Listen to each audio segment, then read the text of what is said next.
Good morning, welcome to all of you on my YouTube channel Gyan Prakash Gupta. Today I will teach you a physics topic, Archimedes principle for class 9th physics. In this principle, इस principal के according यदि किसी भी liquid में किसी object को हम पोर करते हैं, मर्ज करते हैं, तो वह ऑब्जेक्ट कुछ लिक्विड को डिस्प्ले कर देता है, बाहर निकाल देता है। तो जो लिक्विड डिस्प्ले करता है उस लिक्विड का वेट, हटाए गए लिक्विड का वेट, भार, उस ऑब्जेक्ट के भार में कुछ जो है कि ऑब्जेक्ट के भार में कुछ कमी जो है कि हो जाती है। एयर में जो उस ऑब्जेक्ट का भार है और जब हम उस लिक्विड में पोर करते हैं तो वह भार कुछ जो है कि डिक्रीज हो जाती है। भार कितना डिक्रीज होता है, वह जो है कि उस ऑब्जेक्ट के द्वारा हटाए गए लिक्विड के भार के बराबर होता है। इसी जो है कि कंसेप्ट के बारे में आर्चिमेडीज ने अपना प्रिंसिपल प्रोवाइड किया था। क्या दिया था कि किसी भी ऑब्जेक्ट को किसी लिक्विड में पोर करते हैं तो ऑब्जेक्ट का वेट डिक्रीज हो जाता है। एयर में कुछ वेट होता है और उस लिक्विड में पोर करने पर उसकी वेट में क्या होती है, कुछ डिक्रीजिंग होती है। तो उसकी वेट में कितना डिक्रीजिंग होती है, तो वह डिक्रीजिंग अमाउंट उस ऑब्जेक्ट के द्वारा डिस्प्लेस लिक्विड के वेट के क्या होता है, इक्वल होता है। तो स्टेटमेंट के थ्रू हम देखते हैं कि कैसे इसको कर सकते हैं। कह रहा है अकॉर्डिंग टू आर्चिमेडीज प्रिंसिपल कि when a body is merged partially और फुली इन लिक्विड, जब किसी भी ऑब्जेक्ट को किसी लिक्विड में पार्शियली या फुली मर्ज करते हैं, इट एक्सपीरियंस एन अपथ्रस्ट, तो वह अपथ्रस्ट एक्सपीरियंस करता है। जब हम लिक्विड में मर्ज करेंगे तो ऐसा लगता है कि उस लिक्विड के नीचे से उस ऑब्जेक्ट पर ऊपर की तरफ फोर्स लग रहा है। वह उसमें मर्ज नहीं होती है, लगता है कि कोई नीचे से उसको ऊपर पुश कर रहा है।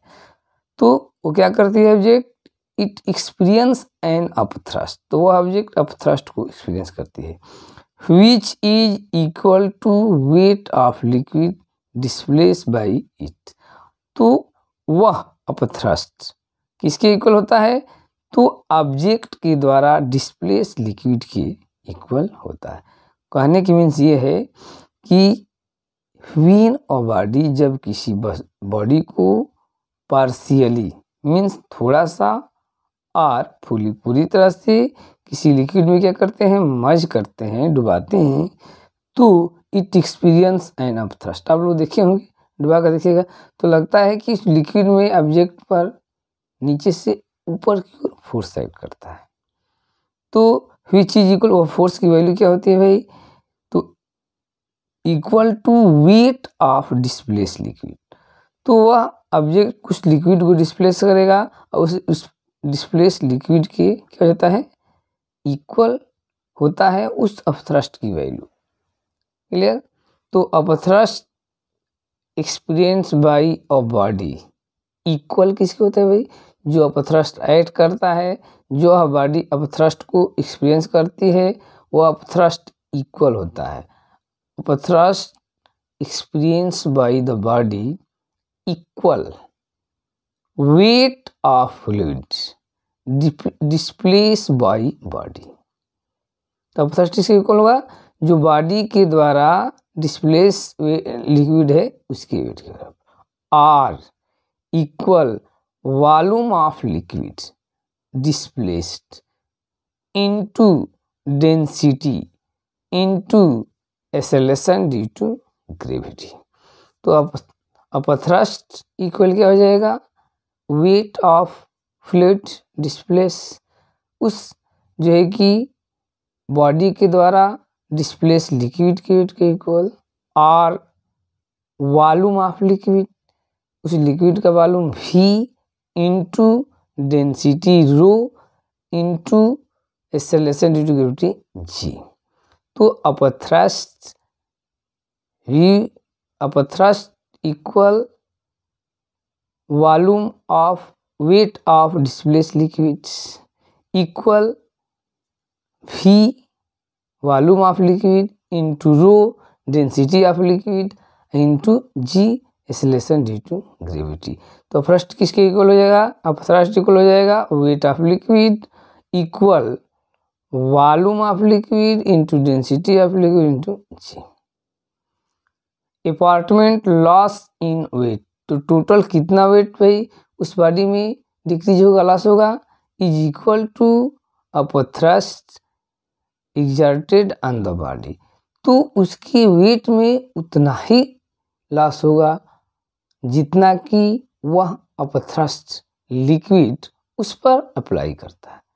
कितना वेट में लॉस होगा भाई, तो उसके वेट में लॉस वैल्यू उसके द्वारा लिक्विड के द्वारा लगाए गए अपथ्रस्ट की वैल्यू के बराबर होती है। क्लियर। तो उस बॉडी के वेट में कितनी कमी होगी, जितना कि अपथ्रस्ट लिक्विड के द्वारा लगाया जाता है। Means upthrust equal weight of body in air minus weight of body in fluids. कितना जो डिक्रीजिंग हो गया, तो decreasing value of R upthrust equal weight of body in air minus weight of body in fluids. Air में कितना wait हो रहा है बॉडी का वो, और जब हम उसमें मर्ज कर दिए तो उसमें कितना वेट हुआ। तो वेट बॉडी एयर में जो वेट है उसमें से यदि हम लिक्विड में वेट है उसको माइनस कर देंगे तो लगने वाले अपथ्रस्ट की वैल्यू क्या हो जाएगी, निकल जाती है। देखते हैं एग्जाम्पल, तब जो है कि क्लियर हो जाएगा। कह रहा है कि find the buoyant force acting on a solid sphere ball of radius 2 centimetre emerge completely in water.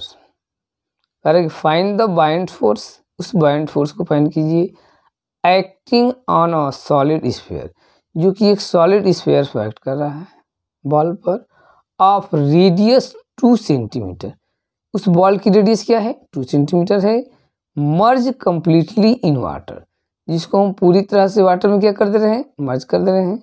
तो उस पर लगने वाले बाइंड फोर्स की वैल्यू हमें क्या करनी है, फाइंड करनी है। तो सोल्यूशन पहले buoyant force equal U equal V rho G. तो वी क्या है, वॉल्यूम है उस स्फीयर का, रो डेंसिटी है, और जी क्या है, एक्सेलरेशन ड्यू टू ग्रेविटी।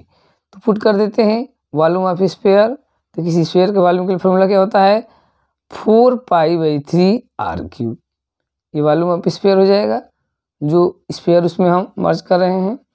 तो क्या हो जाएगा, v 4π/3 r³ इंटू रो कितना हो जाएगा 1 ग्राम पर सेंटीमीटर क्यूब इंटू जी कितना 980 सेंटीमीटर पर सेकेंड स्क्वायर। अब 3/4 4/3 इंटू, अब पाई की वैल्यू रख दिए 22/7 इंटू, अब रेडियस है 2, उसको कर देंगे तो कितना हो जाएगा क्यूब 2 इंटू 2 इंटू 3 8 हो गया इंटू 1 इंटू 980। क्लियर है।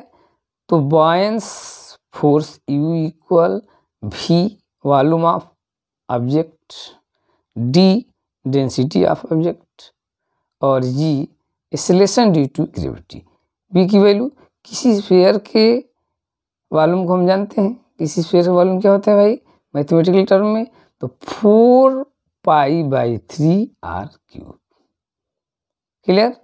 डेंसिटी है ये आपको उसका 1 ग्राम पर सेंटीमीटर क्यूब, और ये हो जाएगा आपका जी की value acceleration due to gravity की value 980 centimetre per second square. अब आइए 4/3 इंटू पाई की वैल्यू 22/7 इंटू, और यहाँ पर 2 रख करके इसका क्यूब कर देंगे तो हो जाएगा 8 इंटू 1 इंटू 98, टोटल कर देंगे तो आपका हो जाएगा 32853.33 इक्वल 0.33 न्यूटन। तो ये हो जाएगा आपका बाइंड फोर्स की वैल्यू। तो नेक्स्ट टॉपिक हम देखते हैं application of Archimedes principal. आर्चिमिडीज principle का एप्लीकेशन कहाँ हम इसका यूज करते हैं भाई? तो फर्स्ट कह रहा है कि Archimedes principle is use in determine the relative density of a substance. Archimedes principle का यूज हम करते हैं किसी भी सब्सटेंस के रिलेटिव डेंसिटी को फाइंड करने के लिए। कहाँ पर? तो Archimedes principle is used in the determining the relative density of a substance. किसी सब्सटेंस की रिलेटिव डेंसिटी को मेजर करने के लिए हम आर्चिमिडीज प्रिंसिपल का यूज करते हैं। Second, hydrometer use to determine the density of liquids based on Archimedes principle. करके हाइड्रोमीटर का यूज करते हैं डिटरमाइन द डेंसिटी को डिटरमाइन करने के लिए आप liquid based on Archimedes principle, जो कि आर्चिमिडीज प्रिंसिपल पर बेस्ड होता है। Archimedes principle is use in designing ship and submarine. Archimedes principle के बेस पर हम डिजाइन करते हैं किसका? Ship and submarine. शिप और सबमरीन का डिजाइन होती है।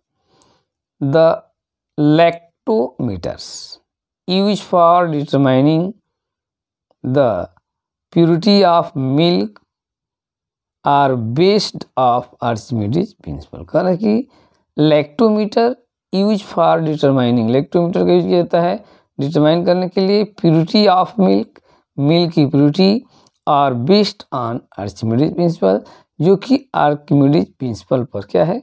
बेस्ड होता है। नेक्स्ट टॉपिक हमारा नेक्स्ट टॉपिक क्या है? The principal of flotation. कोई भी ऑब्जेक्ट किसी एक लिक्विड में यदि वो फ्लोट करती है तो किस प्रिंसिपल पर फ्लोट करती है उसके बारे में हम स्टडी करेंगे।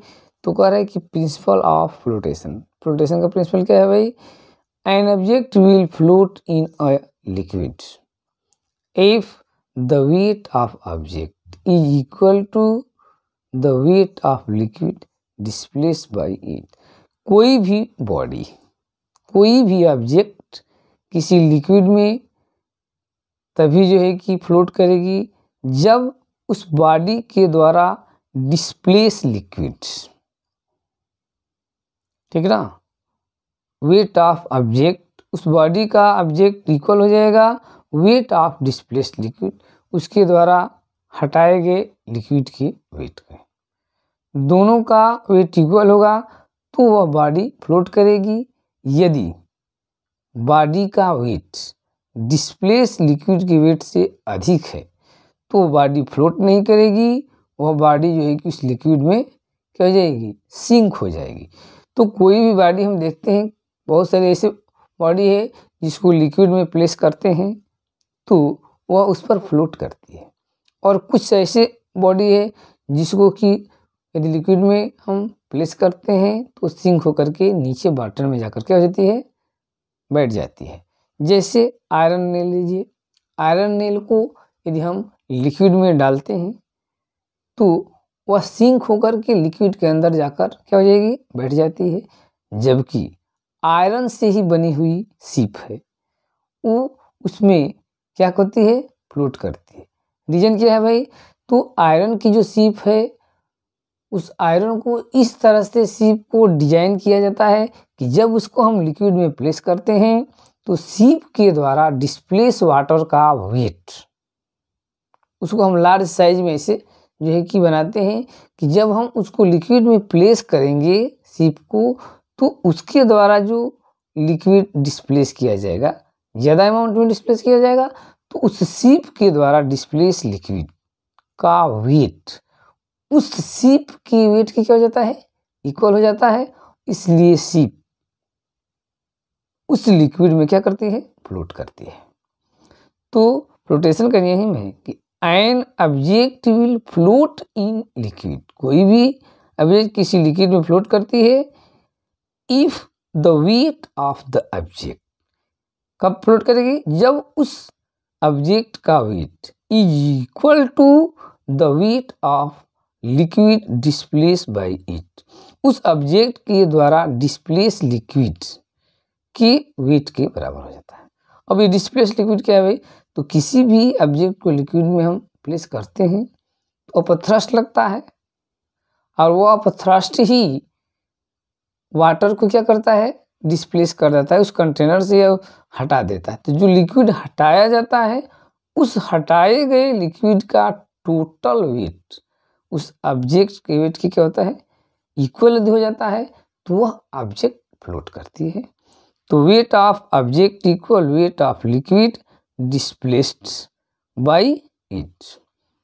इसी प्रिंसिपल पर how does boat float in water, तो बोट भी वाटर में फ्लोट करती है भाई। तो कैसे वो करती है, तो जब हम वुड के बने हुए बोट को वाटर में डिस्प्लेस करते हैं तो ये जो बोट है अपने वेट के इक्वल लिक्विड को क्या करती है, डिस्प्लेस कर देती है। तो इस बोट का वेट इक्वल किसके हो जाएगा, बॉयंट फोर्स। तो बॉयंट फोर्स क्या होगा, लिक्विड डिस्प्लेस करेगा, तो दोनों इक्वल हो जाता है, इसलिए बोट जो है कि उस लिक्विड में क्या करती है, फ्लोट करती है। तो कैसे स्टेटमेंट के थ्रू हम लिखेंगे कि when a boat is floating the weight of water displaced by the submerged part of the boat is equal to the weight of the boat. कह रहा है कि जब हम किसी बोट को वाटर में डिस्प्लेस करते हैं कि when a boat is float, कोई भी बोट यदि किसी वाटर में फ्लोट कर रही है तो ध्यान देने की बात है the weight of water displace by merge part of the boat is equal to the weight of the boat. तो जितना पोर्शन इसका मर्ज हो रहा है इतने पोर्शन का वेट इस डिस्प्लेस लिक्विड के वेट की क्या हो जाएगा, इक्वल हो जाएगा। तो यह बोट क्या करती है, फ्लोट करती है। कब, जबकि इस बोट के मर्ज पोर्शन के द्वारा हटाए गए लिक्विड का वेट इक्वल हो जाएगा, ठीक है ना, किसके, लिक्विड का वेट इस बोट के मर्ज पोर्शन के वेट के, तो बोट क्या होगी, फ्लोट करेगी। अब इसी आर्डर में हम देखते हैं density. What is density, density क्या है भाई, तो ये रेशियो है mass of substance per unit volume is known as density. Density क्या है भाई, मास ऑफ सबस्टांस, किसी भी सबस्टांस का mass per unit volume is known as density. उसके पर यूनिट वॉल्यूम का वेट कितना है, किसी भी ऑब्जेक्ट के पर यूनिट वॉल्यूम की जो वेट होता है उसी को क्या बोलते हैं हम, डेंसिटी कहते हैं। डेंसिटी क्या है, तो किसी भी बॉडी की पर यूनिट वॉल्यूम की वेट को क्या कहते हैं, डेंसिटी कहते हैं। और density equal mass of substance by volume of substance. Density equal mass of substance by volume of substance.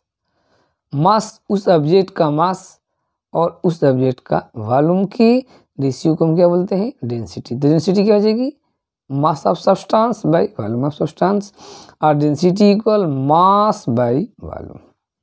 Example देख लेते हैं हम। कह रहा है कि the mass of 2 metre cube of steel is 15600 kg।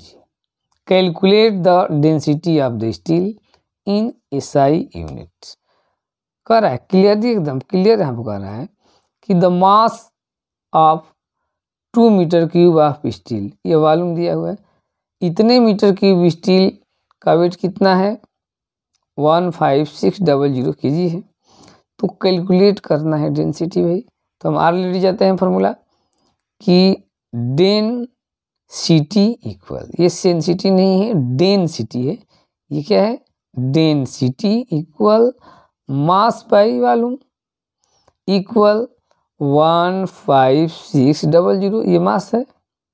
By volume कितना दिया हुआ है 2 सेंटीमीटर क्यूब, रख देंगे, सॉल्व करेंगे तो मिलेगा 7800 kg पर मीटर क्यूब, ये हो जाएगा डेंसिटी। यहाँ पर डी है डेंसिटी है, सेंसिटी नहीं, क्या है डेंसिटी। अब नेक्स्ट देखते हैं, तो the density of steel in SI unit is 7800 kg per metre cube. Clear. तो हम किसी भी ऑब्जेक्ट का डेंसिटी फाइंड करना होगा तो इस की फॉर्मूले से क्या कर सकते हैं, कैलकुलेट कर लेंगे। अब नेक्स्ट टॉपिक देखते हैं relative density. What is relative density भाई? रिलेटिव डेंसिटी क्या होता है, तो the ratio of density of the substance, किसी भी सबस्टांस का density to the density of water is known as relative density. किसी भी ऑब्जेक्ट का डेंसिटी और जिस लिक्विड में या वाटर में वो मर्ज की जा रही है उसके डेंसिटी के रेशियो को बोलते हैं रिलेटिव डेंसिटी। इसको द डेंसिटी रेशियो है, ये डेंसिटी क्या है, रेशियो है। रेशियो किसका, तो डेंसिटी ऑफ सबस्टांस, किसी सबस्टांस की density and density of water, और उस वाटर की डेंसिटी जो कि उसमें जिसमें कि ऑब्जेक्ट को मर्ज कर रहे हैं, तो इसके रेशियो को डेंसिटी ऑफ सबस्टांस, उस सबस्टांस के डेंसिटी को एंड डेंसिटी ऑफ वाटर, उस वाटर के डेंसिटी के रेशियो को बोलते हैं रिलेटिव डेंसिटी। तो relative density of substance equal density of substance by density of water. Relative density equal density of substance by density of water. ठीक है, तो डेंसिटी ऑफ सब्सटेंस इक्वल फॉर्मूले से हम फाइंड करेंगे mass of the substance by volume of the substance. पहले हम substance की डेंसिटी निकालेंगे किस फॉर्मूले से, तो मास of substance by volume of substance. अब लिक्विड का डेंसिटी तो volume of water by mass of water, निकल गया। यहाँ उस सब्सटेंस की डेंसिटी हो गई और यहाँ वाटर की डेंसिटी हो गई, और दोनों को हम यहाँ पर मिला देंगे तो relative density equal mass of substance by volume of substance into volume of water by mass of water. Clear है। तो रिलेटिव डेंसिटी क्या हो गया, मास of substance by volume of substance into volume of water by mass of water.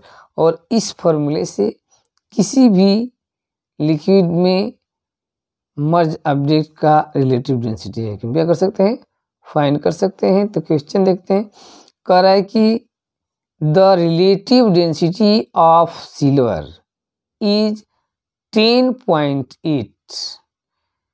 Relative density of silver, silver की relative density कितनी है 10.8। If the density of water be 10 × 10³ kg per metre cube, calculate the density of silver in SI unit. तो relative density of silver इतना दिया हुआ है। If the density of water, water की density इतना है kg, तो calculate the density of silver in SI unit. तो relative density equal density of substance means density of silver into density of water. Relative density दिया हुआ है, ठीक ना। हमें फाइंड किसे करना है, तो डेंसिटी ऑफ सब्सटेंस का। तो relative density equal density of substance means silver by density of water. तो डेंसिटी ऑफ सब्सटेंस इक्वल क्या हो जाएगा, relative density into density of water.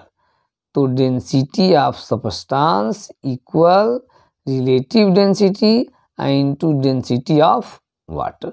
यहाँ से क्रॉस मल्टीप्लिकेशन कर देंगे तो density of substance equal relative density 10.8 into 10⁻³ into density of water 10.8 into 10⁻³ kilometre per cube. तो ये हो जाएगा आपका रिलेटिव डेंसिटी। ठीक है ना। नेक्स्ट टॉपिक के लिए हम लोग नेक्स्ट वीडियो में जो है कि मिलते हैं। यदि आप लोगों को ये टॉपिक समझ में आ रहा है तो और टॉपिक को जो है कि कंटिन्यू जो है कि स्टडी करने के लिए मेरे चैनल को सब्सक्राइब कर लीजिए यदि नए हैं चैनल पर तो, और यदि पुराने हैं तो इस पर कमेंट करें। आप लोगों के लिए जो है कि ये कंसेप्ट दिया जाता है, इसलिए कमेंट करें और लाइक करें। थैंक्स।